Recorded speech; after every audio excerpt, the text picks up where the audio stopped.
Good morning, Vietnam, as Robin Williams would say. And it's a good morning. You can see the sun coming up. Beautiful morning.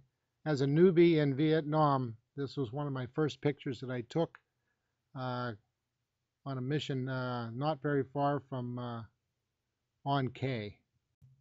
I was attached to the 1st Air Cavalry then, and they were moving to the Iron Triangle area between Than Thiet and Saigon. Here I am in my later on in June, I was attached with a warrant officer, and I flew with him in this U-6A um, de Havilland Beaver for the rest of my time in Vietnam, which was 1 year. As you can see, it was unarmored. Uh, it had no weapons except for my M16 and his 45, and we flew missions. This is before and after. That was my first plane. We had a little problem one day and uh, crash landed. So you can see the results of that in a destroyed airplane. They got me a new one right away, though. They didn't let us sit around very long. Went down to Bearcat and replaced this one with another one. Here I am in my new home in Phuc Vinh. My dog Lobo. That's a bunker with looks like 4 bags thick. Entranceway with the 55-gallon drums stacked up and PSP on the roof. When we weren't out on missions, that's where I stayed the first few months in country. This is Ranch Hand. Everybody's heard of Agent Orange. You can see the wand on the rear skid, and I was on guard duty that particular day that they came by and defoliated all of our grass and everything else, us and the grass. And we were having problems in the evening. VC would sneak up. They'd sneak on the ground, and here's some little friends of ours, and would come periodically. It's got my flak jacket on, and they did some duties during the day. Very, very difficult to tell who was VC and who wasn't. They would come in and have surveillance. Some of the kids that were basically forced to do surveillance on how far things were apart. And then at night they would shoot rockets in on us to. They were pretty accurate too. One of my first duties, burning shit. The latrine there is on the right, and then there's they pulled these cut off 55-gallon drums and mixed it with kerosene, and the waste products were burned to get rid of that waste. So as a newbie, you got the worst jobs. You got the guard duty missions out in the woods, and there's my monkey Jojo. He was lice-ridden and liked to bite, but I don't know exactly where or who got him, but he was there, one of the locations where I was, and you can see how he sitting there just looking around, and there I am, 21 years old in 1969, a long time ago, 45 years ago. Isn't that amazing? This is a place where we landed. There was a couple other shot down planes there. I can't remember exactly why we stopped there, but probably picked somebody up or took somebody off. I think it was called Than Thiet is where that was. And Than Thiet was the area where we were stationed. This is flying over a rice paddy. You see on the right, you'll see like a little pond. It's a pretty big pond. It's a 1,000-pounder somebody dropped there a long time ago. Put a big hole in the ground. Pretty good swimming pool though. As you can see, the countryside is pretty beautiful. A lot of rice paddies, quarantined off and flooded, and they grew a lot of rice. We're at probably I don't know, 1,000 feet, or this is a lot closer here. That's an LZ buttons, and you can see the outer perimeter in the far distance with the small brown spots, and then the inner circle and the road going through.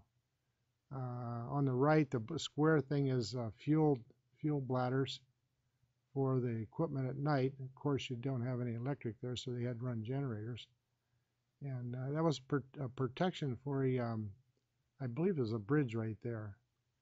This is another mission that we went on to pick up an informant, and we landed there to pick him up. And I don't remember if we ever showed up or not, but as you can see, there was nothing there but us, me and Mr. Bliss, a warrant officer, 43 years old, and he would trounce off into, there's a village on the back there, you can see it. This is a B-52 strike,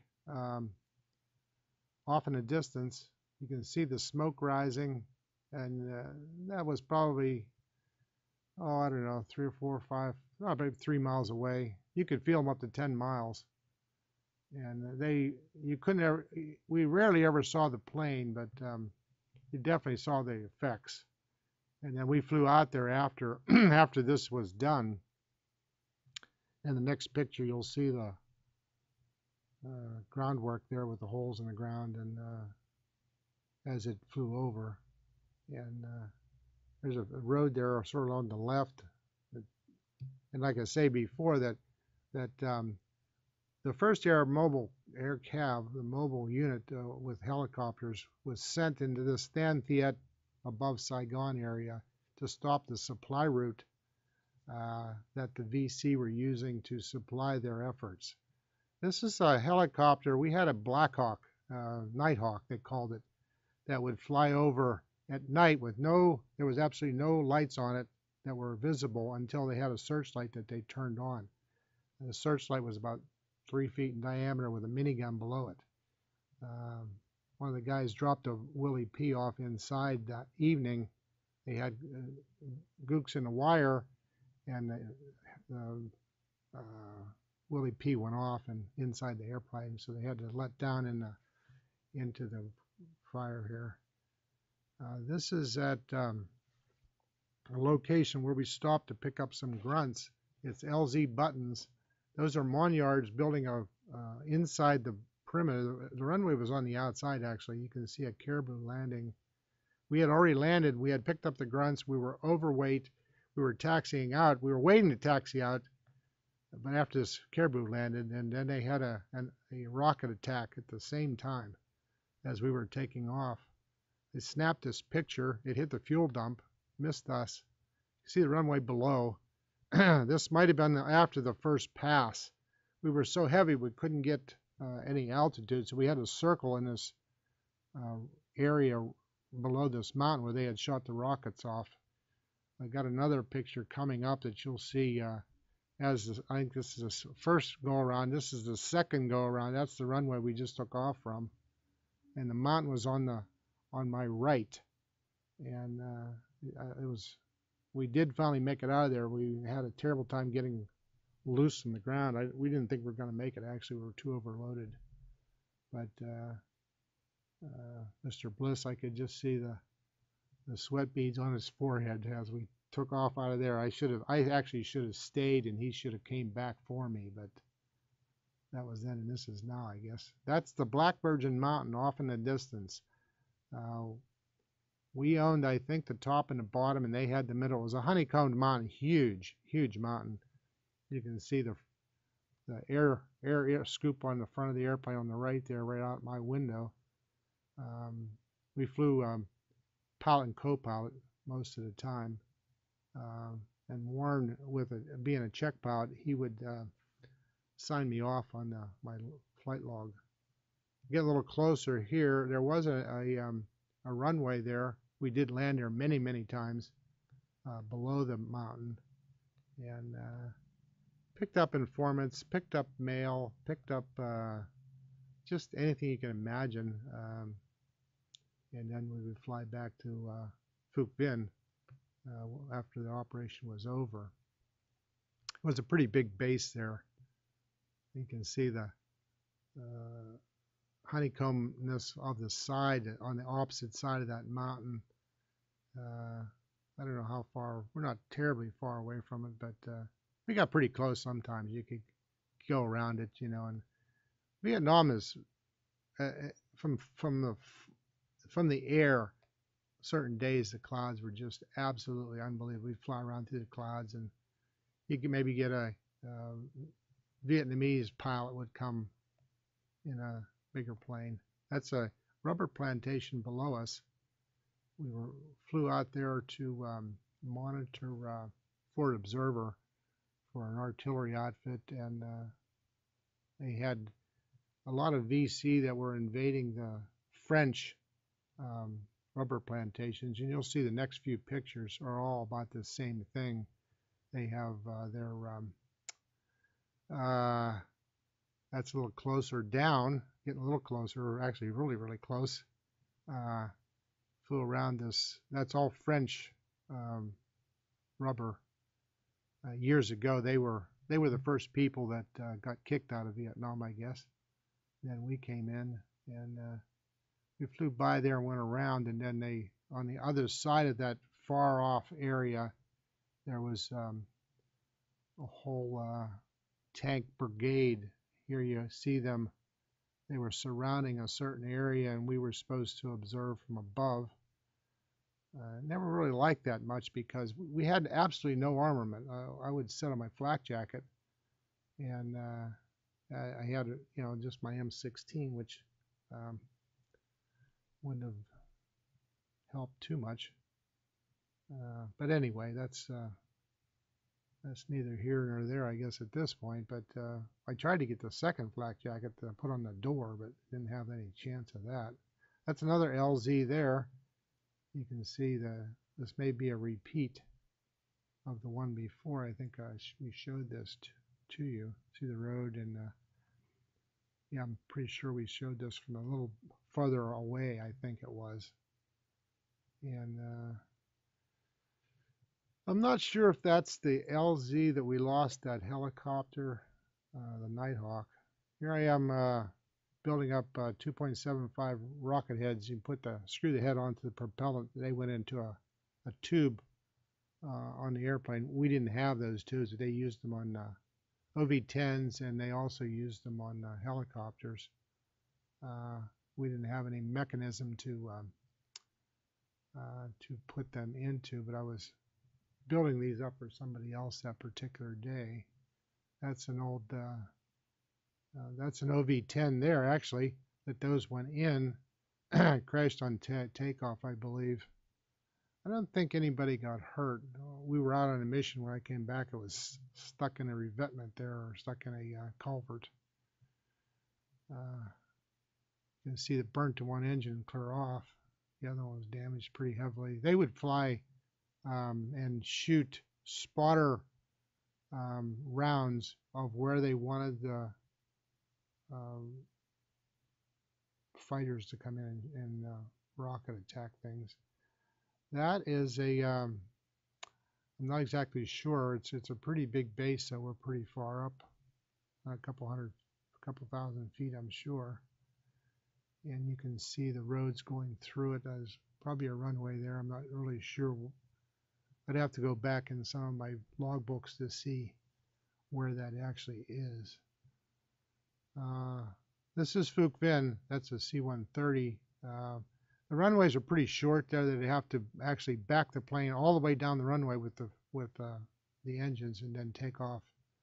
You see off in the distance there's a church, and that's the side that I took the picture on. The ranch hand was flying the helicopter on guard duty one evening.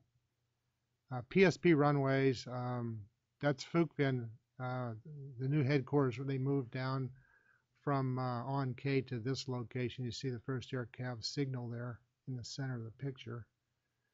You can see the headquarters, and pretty big base. We never got overrun or anything like that, but they tried to move from there down to Saigon. Tonsanuk Air Base. That's what we were actually protecting. We're flying over, I think, probably someplace down south. That's Warren. That's his hand there. Inside the airplane, two yokes, one on each side, 450 horse, 985 engine, constant speed prop, and fly about 110 knots, 120 in a dive. There's a crane. They could pick up a trailer truck, and you'll see a Chinook off to the right of that on the ground. Chinook would probably bring something smaller in. There was a two-bladed helicopter, hold about 80 people. The crane would pick up whatever. Sometimes they would take 1,000-pound bombs off and drop them, so they could pick up at least that much, and way more probably. That's get back, get way back. If you're ever on guard duty, you always love to see these guys show up, because you knew there was going to be some fun that evening, because they would shoot that thing off, and every other so many rounds would be a tracer round, and just rapid fire, sort of like on a battleship, you know, a boom, boom, boom, boom, boom, boom kind of a thing. They had one of these at Phuc Vinh, and they would move it around the perimeter depending on what side of the perimeter we thought we were going to be attacked from. So pretty neat place, you know, pretty neat tank, or what would you call it? I don't know. Anyway, I'm always glad to see them show up. I just love that piece of equipment, and the guys that ran it. We knew some of them, not all of them, but and you can see in the background some of the hooches and inner facility inside the perimeter walls that are there at Phuc Vinh. And I was there until I left in 1969, the end of '69, December. I came back home because I was there for Christmas and I was home for Christmas. So that then sort of ended my tour, 1-year tour in Vietnam. We have other pictures, but we tried to make this a short film. Jimmy Mechanic has helped me quite a number of times, and he's put this together in a very short period of time. And as you can see, I think he's done a terrific job with what we had to work with in a short period. So you'll see that's a long time ago. I guess it's been 45 years. It just absolutely amazes me how time has passed. And I was very fortunate to be able to go there and to come home in all one piece. I see today that kids in Afghanistan and different places just aren't faring too well. They're just a bunch of cowards over there that don't want to fight.